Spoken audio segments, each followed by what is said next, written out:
Happy Monday, everybody. I'm so excited to join you tonight to talk about our adrenals.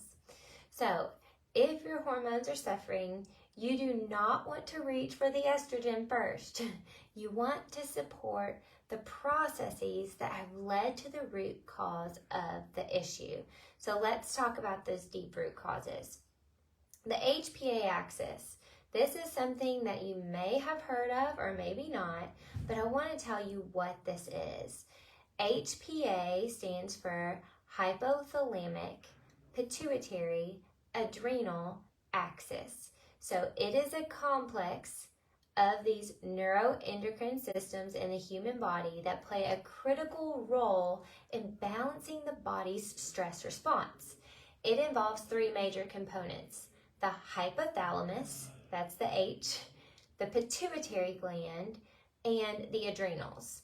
The hypothalamus secretes CRH, which is a hormone that stimulates the pituitary gland to release ACTH. That then travels through the bloodstream to the adrenal glands, which are located on top of the kidneys, and that signals the release of cortisol, which is a stress hormone. The stress hormone that helps the body respond to stress. Now, stress isn't all bad. We have to have stress, and God created us to be able to move in and out of stressful situations. For instance, when we're hunter-gatherers, we were supposed to be able to ramp ourselves up to go chase after the animal, hunt the animal, kill the animal, eat the animal, and then be able to sit and rest and digest. This is a part of our physiological process. So when we think about stress, we can't just frame stress is bad. We have to frame stress that in the picture that if you're under stress, you need to be under the appropriate amount of stress and the appropriate amount of timing. So if it's a danger, I need my body to be alert. I need cortisol to kick in. I need to be able to react to that perceived threat. However, when the danger is removed, I need to be able to go back down into that parasympathetic state. Now here's the problem. Most of us operate in a stressful, sympathetic response all the time. We think danger is all around us all the time. We're in flight or fight, and that is not a good thing. And a lot of it has to do with cultural things. A lot of it has to do with how we fill our schedules. A lot of it has to do with the environmental toxicities that are all around us. A lot of it is out of our control. But one thing we have to do is recognize that we are in a sympathetic dominant state as a society. And as a society, we have to take efforts to be able to get ourselves out of that state, especially women. And if we do not, then our hormones are at stake. And this is the reason why. The HPA axis is on hyperdrive. So we have all the time a stimulus that tells us that we are in danger and we are in fight or flight, which is producing excessive cortisol in our bodies. Now, if we look down the line of root causes, we know that excessive cortisol often is going to lead to all kinds of inflammatory processes. And we know that underlying inflammatory diseases are across the board systemically some of the most dangerous things that our body can undertake. But we may not always notice it right away when we're in this chronic state.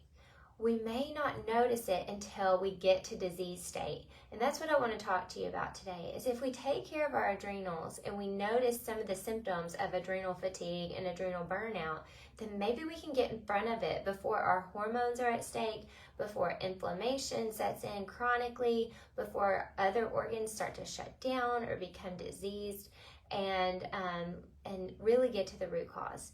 So if you have adrenal fatigue, you might notice that you have brain fog, that you have just general fatigue. You might have trouble waking up in the morning or getting going or getting out of bed. You might have decreased concentration. You may be irritable, snappy, and none of y'all are in that boat, right? You might have immune system dysfunction, so you may get sick a lot or get sick very easily. You'll feel overwhelmed, that feeling of overwhelm and anxiety. And you may have that weight gain around the belly. Those are all signs that your adrenals need support. And here are some ways that you can support them. First is through stress management. Surprise! When you're under chronic stress, you really need to have stress management techniques. Now, this is something that I've had to learn the hard way. Believe me, I've been in adrenal fatigue, burnout. I was in it for years, and I'm still trying to rebuild all of those processes. And it is not worth getting to that point. So I just want you to know that if you're so busy that you feel like you cannot stop for 20 minutes in the day and breathe, then you are way too busy. And that is like the number one take-home message. 20 minutes a day. Just stop and breathe. It is hard, mamas. I get it. There are things that are vying for our attention all the time. But if I could tell you to do anything, schedule in 20 minutes to stop and breathe. That will take your system back down into that parasympathetic state and put you in a state of relaxation where your body has the chance to recover from all that cortisol. Secondly, you are what you eat. Diet.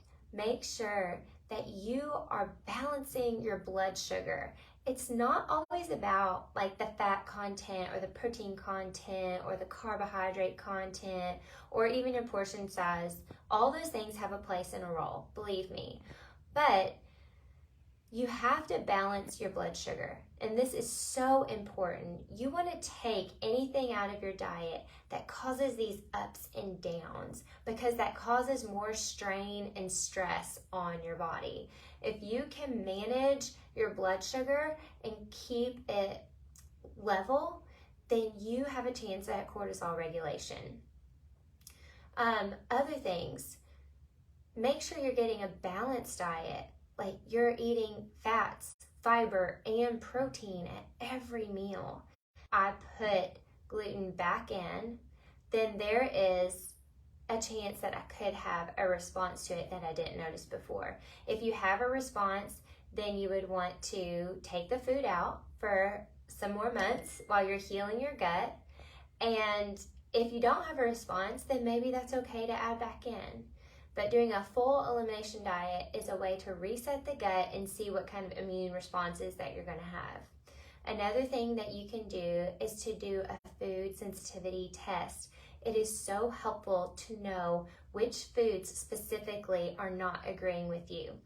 This is something, I have a long history of gut issues my whole entire life.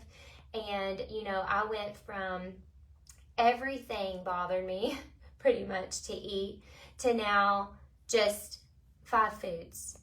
And we've done that through gut healing. And it is something that can change over time as you heal your gut. But if you keep introducing the same foods that interrupt that process and cause inflammation, then you're not allowing your gut the appropriate time to heal, and you're causing stress on the system. So make sure you know what your body doesn't like and stay away from it, because then you'll start to experience health symptoms, which is really, really cool. Other things, if you're experiencing adrenal fatigue, we want you to exercise. I want you to move your body because I think movement is medicine. But excessive exercise, the marathons, the Ironmans, if you're already in adrenal fatigue, will completely take you to burnout. So we want to think about, if you're in that phase, if you're struggling with your hormones, that light to moderate, consistent exercise is really where you want to be with your body. You don't have to burn it down every time you go to the gym, but you also want to make sure that you're moving frequently enough. So up to 10,000 steps a day would be normal for most people, just for active movement, making sure that you're getting up and moving every 30 minutes, you're not stuck in a chair, and you're moving all parts of your body equally in different directions. Other things to support your adrenals are regular sleep. A regular sleep cycle, actually. Going to bed at a certain time and waking up at a certain time consistently. Making sure you're getting 8 to 9 hours of sleep consistently. Not just in the bed, but actually asleep. And if you struggle tracking your sleep, then maybe it's time to get some sort of device to help you understand where you are with your sleep. Breath work is so important. Make sure you are not smoking. It will sabotage your adrenals. Avoiding caffeine. We talked about alcohol, but also caffeine. It's a stimulus. It doesn't tolerate sympathetic tone. So if you're already in that sympathetic state and then you're adding a stimulant on top of it, you're actually making your body work a lot harder than it needs to. So if you're already in burnout and your adrenals are already fatigued, then you're not supporting your body in the best way possible.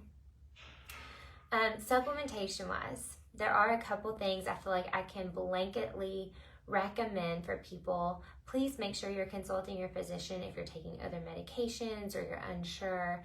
But these are pretty safe in general, but I just always like to recommend people look at the big picture, especially when I'm not making these specific recommendations for you and it's on this platform. The first one would be methylated B vitamins. A B vitamin complex will support the adrenals. Magnesium across the board, and then adaptogens to help the body adapt to stress and regulate the whole system. Adaptogens are things like maca or ashwagandha or reishi mushrooms. I did put a link in the group today for an ashwagandha 35 that I do think is safe for most individuals to take. I will say these aren't forever supplements. Use them wisely because, like everything, your body can adapt and change according to what you put in it. So like the ashwagandha 35, I recommend that you take it for 90 days during a period of stress, and then back off of it for a couple weeks, and then you can take it again, and it will increase its efficiency and effectiveness overall. So just know that those are out there. There is a link in the group today where you can access the ashwagandha 35 if you're looking for a good supplement that is slow release over time and actually is bioavailable for your body. So I hope this gives you some direction and some encouragement regarding your hormones and your adrenals. And I will be talking to you guys again soon. I hope you have a wonderful Monday.